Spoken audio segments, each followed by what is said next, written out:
Greetings everybody, coming to you from my 2023 Nissan Versa S manual.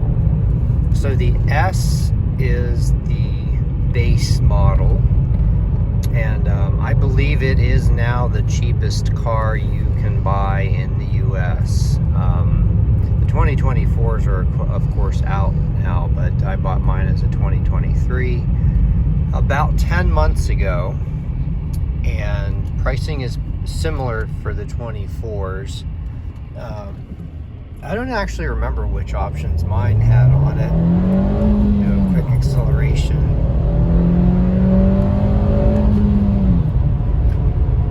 I think it had like floor mats and mud flaps.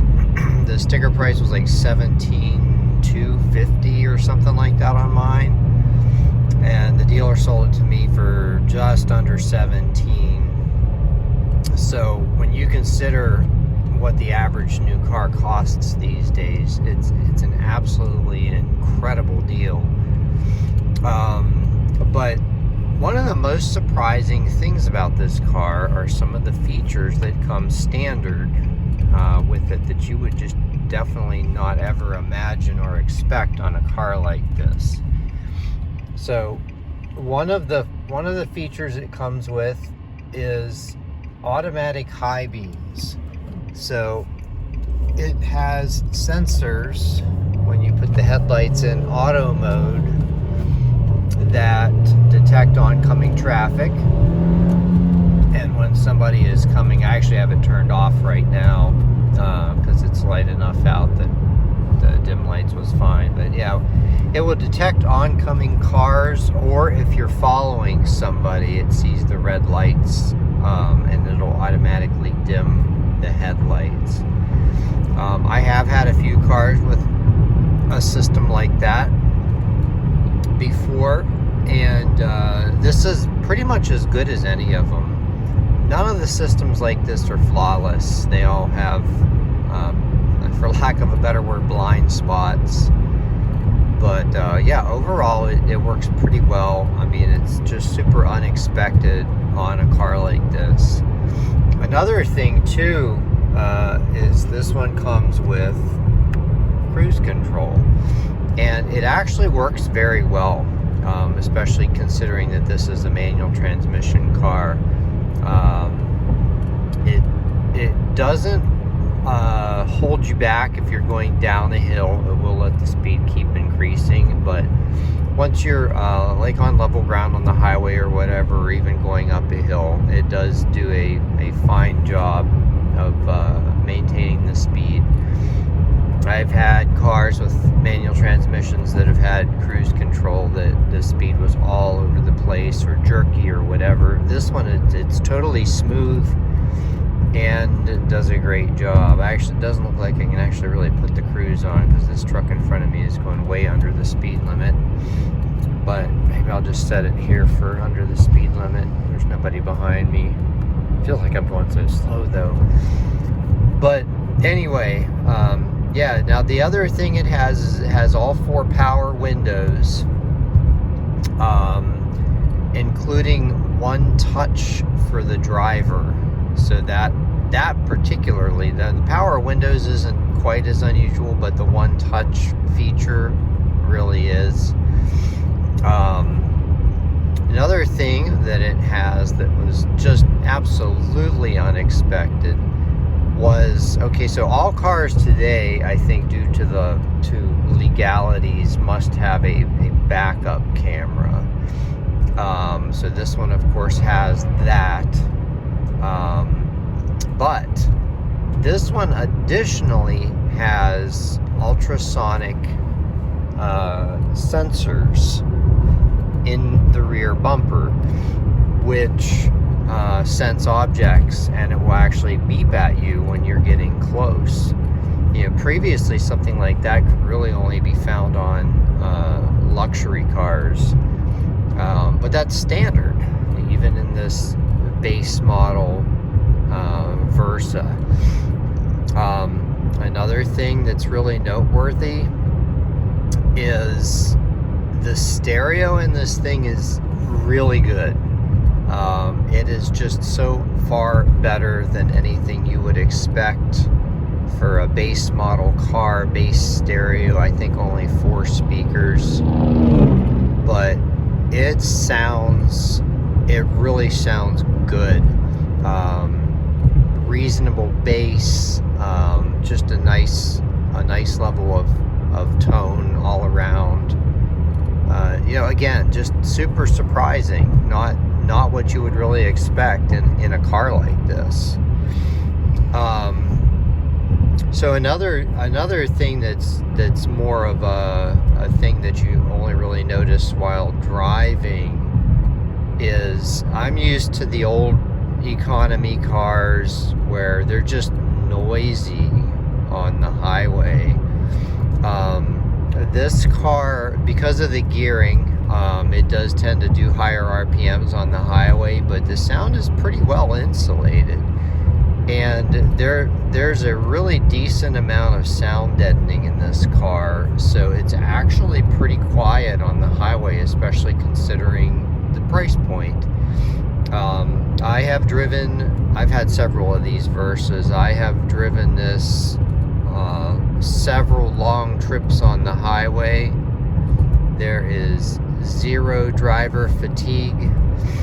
It is a great highway cruiser. The seats are super comfortable. I mean, they are kind of on the firm side, but they're just very well shaped.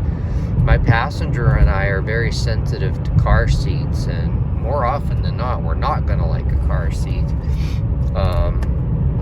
But the ones in the Versa are just really nice.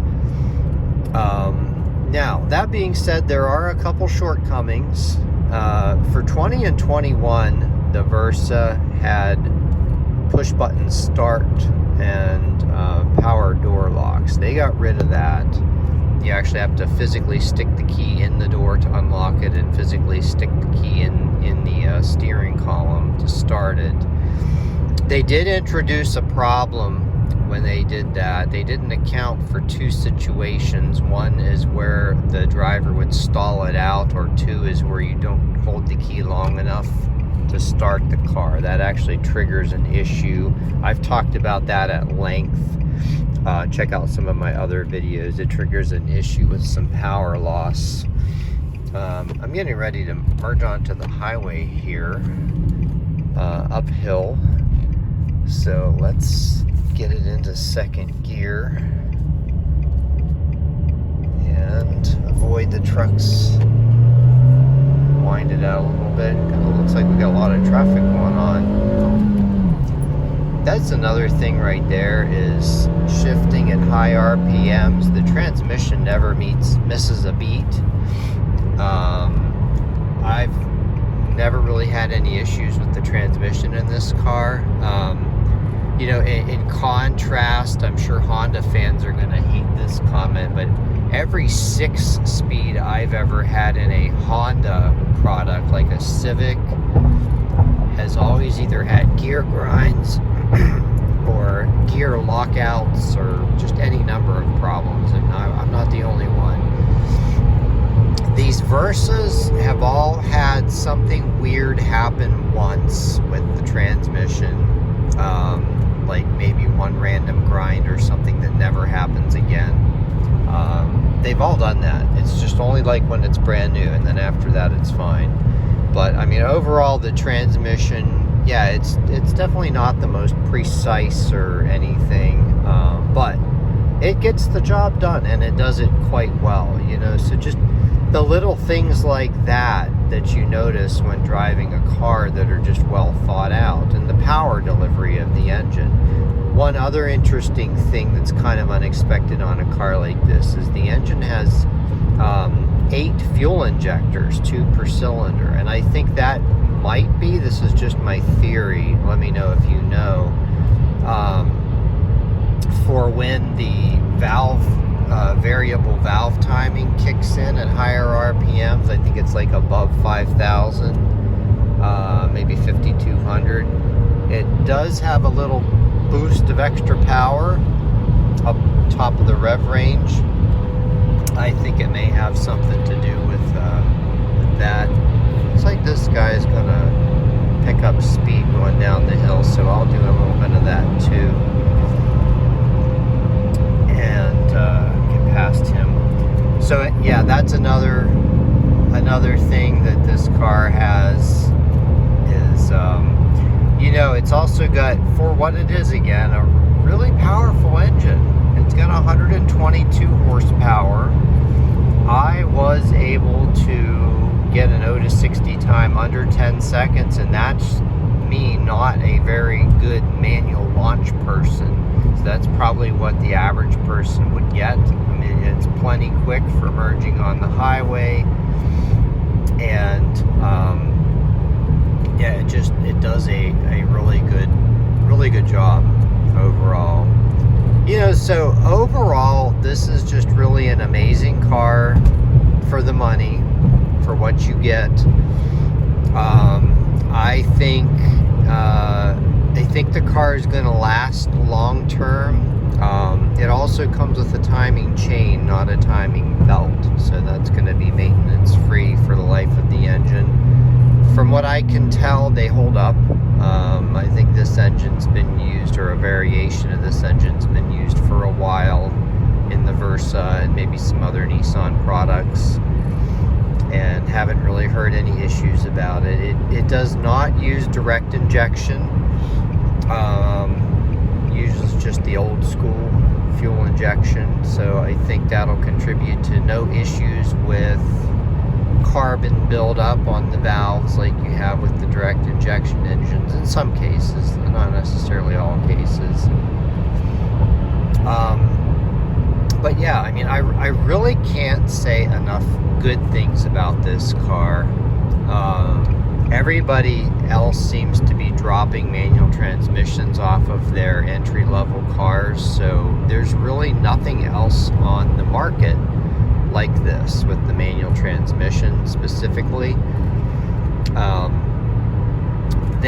I think they're getting a little bit easier to find. When I got mine, they were pretty much unobtainium. I happened to luck into finding this. Now, I'm not saying you can just go to any Nissan dealer and pick one up off the lot. You still will have to do a little bit of hunting to find one. They're definitely not by any means plentiful. But I mean, even Versas in general, my local dealer, they maybe get a Versa every month or two, and it never sits very long, even in this stage of the market where everything's kind of crashing. But cars like this just always sell. It's a heck of a lot of value for the money. But anyway, I just wanted to share, for those who are interested, some of the features that you get in this car that were really unexpected, and just some general comments overall. I'm also getting way better fuel economy overall than what the window sticker says. I think if I recall correctly, it says I should get 28 in the city and 35 on the highway. This 37.6, that is probably over at least the last 5,000 miles. That includes a bunch of varied driving. A good percentage of that is highway, you know, maybe 70% highway. Maybe not even quite that much. 60 to 70% highway. The rest city, some idling. And that may be a little optimistic. So I mean, even if we say that's off by 2 miles per gallon, I'm still beating what it says on the sticker significantly. I think it said like 32 combined. I don't know. I don't remember exactly. I do still have the window sticker. Yeah, so anyway, if you have any comments or questions, feel free to post them down below, and have a great day.